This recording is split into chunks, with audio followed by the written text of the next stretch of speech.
கர்த்தருடைய நல்ல நாமத்திற்கு ஸ்தோத்திரம் உண்டாவதாக. 1 நாளாகமம் 28ஆம் அதிகாரம் 10ஆம் வசனம். கர்த்தர் உன்னை தெரிந்து கொண்டார், நீ திடன் கொண்டு அதை நடப்பி என்று தாவீது தன் குமாரனாகிய சாலமோனை பார்த்து சொல்லுவதாக நாம் வாசிக்கிறோம். அதே அதிகாரம் 5ஆம் வசனத்திலே, கர்த்தர் எனக்கு அநேக குமாரரை தந்தருளினார், ஆனாலும் இஸ்ரவேலை ஆளும் கர்த்தருடைய ராஜ்யபாரத்தின் சிங்காசனத்தின் மேல் உட்காருகிறதற்கு என் குமாரனாகிய சாலமோனை தெரிந்து கொண்டு என்று சொல்லும் பொழுது, தேவன் அவனை பார்த்து சொல்லுகிறார், அவனை எனக்கு குமாரனாக தெரிந்து கொண்டேன், நான் அவனுக்கு பிதாவாய் இருப்பேன் என்று சொல்லுகிறார்.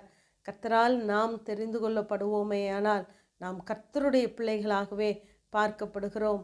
இதை கேட்ட தாவீது தன் குமாரனாகிய சாலமோனை பார்த்து சொல்கிறார், நீ உன் பிதாவின் தேவனை அறிந்து அவரை உத்தம இருதயத்தோடும் உற்சாக மனதோடும் சேவி.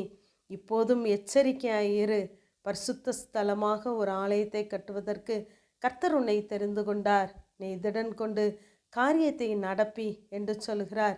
அங்கு தன் குமாரனுக்கு கர்த்தர் எப்படிப்பட்டவர் என்றும் அவருடைய காரியத்தை செய்வதற்கு எச்சரிக்கையாக இருக்க வேண்டும் என்று அங்கு திடன் சொல்வதை நாம் பார்க்கிறோம். நம்மையும் தேவன் அநேக காரியங்களுக்காய் தெரிந்தெடுத்திருக்கிறார். நம்மை எதற்காக தெரிந்து கொண்டாரோ அதை நாம் எச்சரிக்கையாய் செய்து முடிக்கிறவர்களாய் இருக்க வேண்டும். அநேக சூழ்நிலைகளின் மத்தியிலே ஒவ்வொருவரையும் தேவன் தெரிந்தெடுக்கிறார். உபத்திரவத்தின் குகையிலே தெரிந்தெடுக்கிறார். இனி தப்பி பிழைப்போம் என்ற நம்பிக்கை அற்றுப்போன சூழ்நிலைகளின் மத்தியிலே சிலரை தெரிந்தெடுக்கிறார். பாடுகள் மத்தியிலே, பலவீனங்கள் மத்தியிலே, இழப்புகள் மத்தியிலே, இப்படி ஒவ்வொருவரையும் தன்னுடைய ராஜ்யத்தின் பணிக்காக தேவன் தெரிந்தெடுக்கிறார். ஆனால் நம் ஒவ்வொருவரையும் தேவன் அதை காட்டிலும் எதற்காக தெரிந்து கொண்டார் என்றால், உபாகமம் 7ஆம் அதிகாரம் 6ஆம் வசனத்திலே, கர்த்தருக்கு பரிசுத்த ஜனமாக அவர் தெரிந்து கொள்கிறார். உன் தேவனாகிய கர்த்தர் உன்னை தமக்கு சொந்தமாய் இருக்கும்படி சொந்த ஜனமாக அவர் நம்மை தெரிந்து கொண்டார் என்று பார்க்கிறோம். ஆகவே தேவன் நம்மை எதற்காக தெரிந்தெடுத்தாரோ அந்த நோக்கத்தை நாம் அறிந்தவர்களாய் செயல்பட வேண்டும். நம்முடைய இஷ்டத்தின்படி செய்வதற்கல்ல, தேவ சித்தத்தின்படி நாம் செய்கிறவர்களாய் இருக்க வேண்டும்.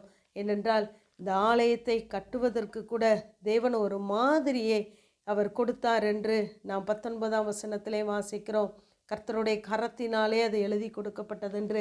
ஆகவே தெரிந்தெடுத்ததான பணியை நாம் செய்வதற்கு தேவன் அநேக கட்டளைகளையும் பிரமாணங்களையும் வைத்திருக்கிறார். ஆகவே தேவ சித்தம் அறிந்து நாம் செய்கிறவர்களாய் இருக்க வேண்டும்.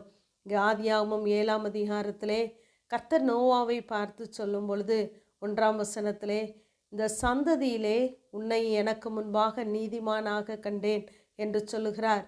எப்பொழுது என்றால் 6ஆம் அதிகாரத்தின் கடைசியிலே நாம் வாசித்து பார்ப்போமானால், தேவன் தனக்கு கட்டளையிட்டபடியெல்லாம் அவன் செய்து முடித்தான்.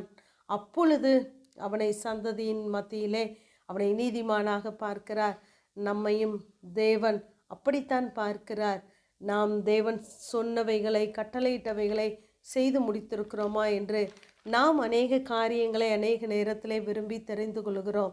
இங்கு சவுலை ஜனங்கள் அப்படித்தான் தெரிந்தெடுத்தார்கள். 1 சாமுவேல் 12ஆம் அதிகாரம் 13ஆம் வசனத்திலே சாமுவேல் சொல்லும் பொழுது, நீங்கள் வேண்டுமென்று விரும்பி தெரிந்து கொண்ட ராஜா இதோ இருக்கிறார் என்று சொல்லுகிறார்கள். அதே 1 சாமுவேல் 16ஆம் அதிகாரத்திலே 1ஆம் வசனத்திலே ஜனங்கள் விரும்பி தெரிந்து கொண்ட ராஜாவை அங்கு தேவன் புறக்கணிக்கிறார். நாம் அநேக நேரங்களிலே நம்முடைய காரியங்களை தெரிந்து கொள்ளும் பொழுது தேவன் அதை புறக்கணிக்கிறவராயிருக்கிறார். ஆனால் ஈசாயினிடத்திற்கு உன்னை அனுப்புவேன், அவன் குமாரரில் ஒருவனை எனக்கு ராஜாவாக தெரிந்து கொண்டேன் என்று சொல்கிறார்.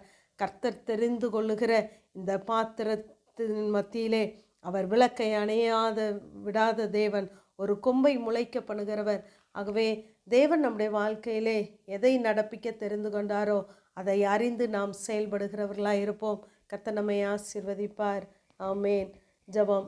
பிதாவாகிய தேவனே, குமாரனாகிய இயேசு கிறிஸ்துவின் நாமத்தின் மூலமாய் உம்முடைய சன்னிதானத்தில் வருகிறோம். நீங்கள் என்னை தெரிந்து கொள்ளவில்லை, நான் உங்களை தெரிந்து கொண்டேன் என்ற வேத வார்த்தையின்படி கர்த்தாவே, நீர் எங்களை தெரிந்து கொண்ட நோக்கத்தை நாங்கள் அறிந்து செயல்பட கர்த்தர் எங்கள் ஒவ்வொருவருக்கு வேண்டிய உன்னத ஞானத்தையும் பலத்தையும் தாங்க. இயேசுவின் மூலம் ஜெபங்கேலும் எங்கள் நல்ல பிதாவே. ஆமேன்.